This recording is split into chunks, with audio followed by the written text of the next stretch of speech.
Olá, me chamo Dalvana, sou doutoranda do Programa de Pós-Graduação em Modelagem Computacional da Universidade Federal do Rio Grande e vou apresentar o trabalho titulado Dinâmica Espaço-Temporal da Disseminação da Covid-19 em cidade localizada na fronteira Brasil-Uruguai.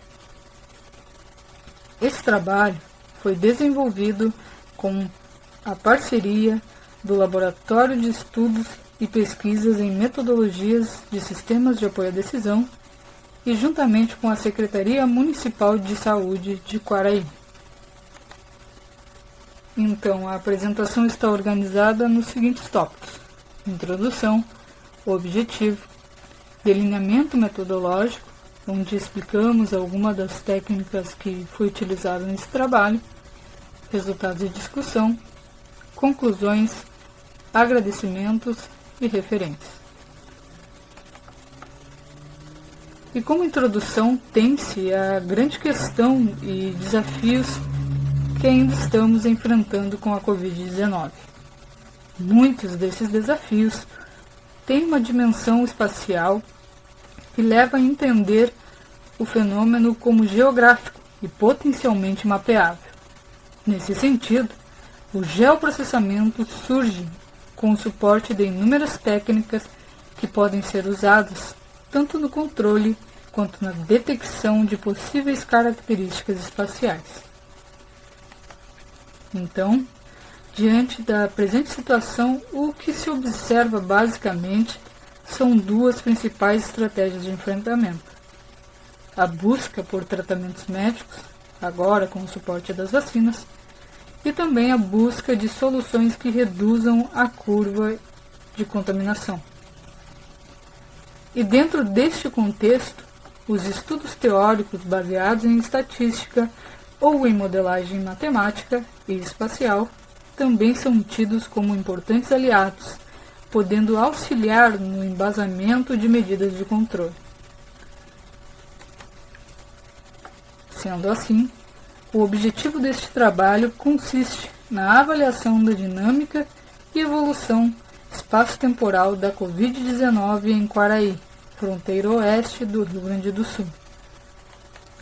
Para o estudo, foram analisadas cerca de 377 fichas de investigação, provenientes da Secretaria Municipal de Saúde do município de Quaraí. Os shapefiles, utilizados para mapeamento e análises espaciais, são oriundos do IBGE. As informações referentes aos casos do Departamento de Artigas, no Uruguai, foram obtidas por meio dos informes nacionais disponibilizados pelo Sistema Nacional de Emergências. Para o processamento espacial, foram utilizados o software QGIS e Geodata. Já para a determinação do número de reprodução, foi utilizado o pacote EPI STEAM do R. O município de Quaraí está localizado na região sudoeste do Rio Grande do Sul, distante cerca de 595 quilômetros da capital estadual, Porto Alegre. Com uma população de 22.607 habitantes, para análise espacial foram utilizados dois métodos, sendo a estimativa de Kern, que consiste em uma técnica de interpolação que permite resultados satisfatórios em extração de pontos de acesso de grandes conjuntos de dados. Na figura 3, tem-se um exemplo de como é feita essa estimativa para 1 e 4 pontos, em que se projeta uma vizinhança circular ao redor de cada ponto, correspondendo ao raio de influência, onde então é aplicada a função de Kern. E essa função de Kern ela pode ser calculada conforme a equação 1. E o outro método é o índice de Moran, que possibilita a mensuração da tendência de semelhança ou diferença de uma determinada região em relação às regiões vizinhas. O índice de Moran pode ser calculado pela equação 2. E o número de reprodução quantifica o número esperado de infecções secundárias causadas por uma única infecção individual. Neste trabalho, o R foi calculado com um pacote EPI-STIM, baseado nos padrões estipulados por Nishura et al. 2020, que calcularam os padrões para a Covid-19. Foi usado então um período infeccioso médio de 4,7 dias, com um desvio padrão de 2,9 dias, baseado em uma janela de tempo de W igual a 7 dias. Resultados e discussão.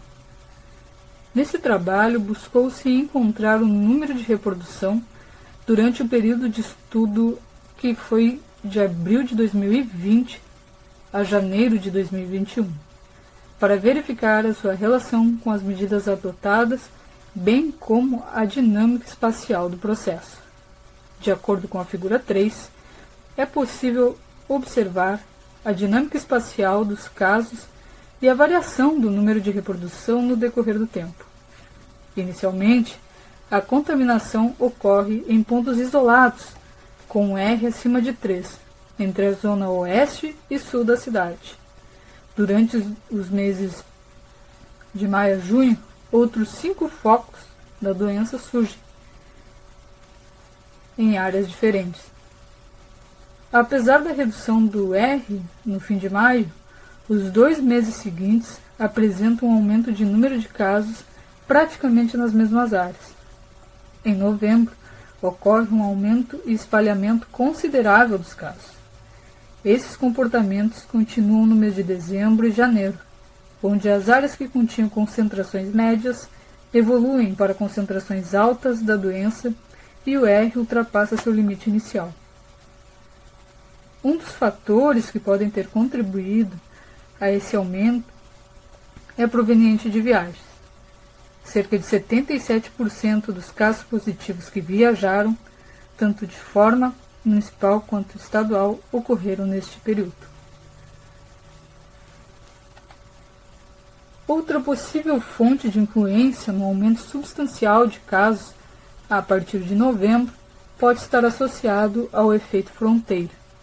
Quaraí faz fronteira com a cidade de Artigas, no Uruguai. A figura 4 mostra um aumento no número de casos da cidade de Artigas em agosto, diminuindo em setembro e voltando a crescer em outubro.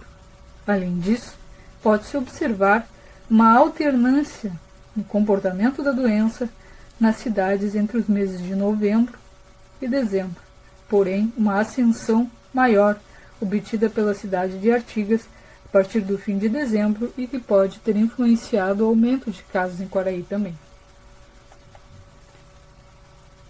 Além do mapeamento dos casos e do número de reprodução, um dos objetivos deste trabalho foi avaliar a correlação espacial dos casos com comorbidades e a pontuação dos sintomas.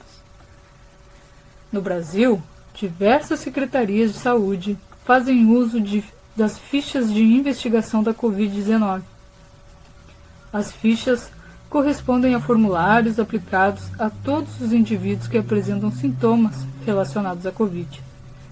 Cada sintoma possui uma determinada pontuação e a soma destes constitui o grau de risco que o indivíduo se encontra.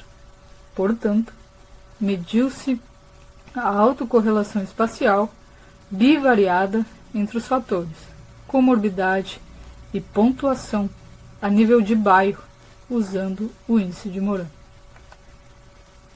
Os valores para o índice de Moran variam de -1 a 1, sendo que I maior que 0 significa que existe uma correlação espacial positiva, já quando I menor que 0, uma correlação espacial negativa. No presente caso, neste trabalho, obteve-se um I igual a 0,412, o que indica uma autocorrelação espacial positiva. Isto é, o teste sugere que existe sim semelhança entre os valores dos casos com comorbidades e pontuação. A figura 5 mostra a distribuição dos clusters de associação espacial entre o número de casos com comorbidades e pontuação. é possível observar zonas com classe alta, ou seja, bairros com altas taxas de casos com comorbidades e com altas pontuações, localizadas nas áreas central e sul da cidade. Uma zona alto-baixa, mais ao norte da cidade, determina uma área com uma alta pontuação, porém com baixos casos de comorbidade. Como conclusões, foi possível aplicar satisfatoriamente as ferramentas propostas. Os resultados obtidos mostraram a evolução da doença ao longo dos 9 meses iniciais e permitiram também constatar algumas relações. Dentre elas, que entre os meses de abril a outubro a disseminação do vírus ocorreu de forma gradual. Entretanto, a partir de novembro apresentou uma elevação considerável dos casos. As influências desses eventos podem estar relacionadas a questões como o efeito de casos positivos provenientes de viagens, como foi visto, ou parte dos casos terem ocorrido em zonas com uma alta densidade demográfica, o que contribuiu para o espalhamento da doença. Com base no teste Moran, ainda verificou-se que zonas centrais e sul foram as zonas onde mais ocorreram correlações entre comorbidades e pontuação de risco, o que pode servir como base para políticas locais no tratamento e contenção da doença nessas regiões. Os autores agradecem a CAPES pelo suporte financeiro e a Secretaria Municipal de Saúde do município de Quaraí pelas contribuições no desenvolvimento do trabalho. E muito obrigada pela atenção.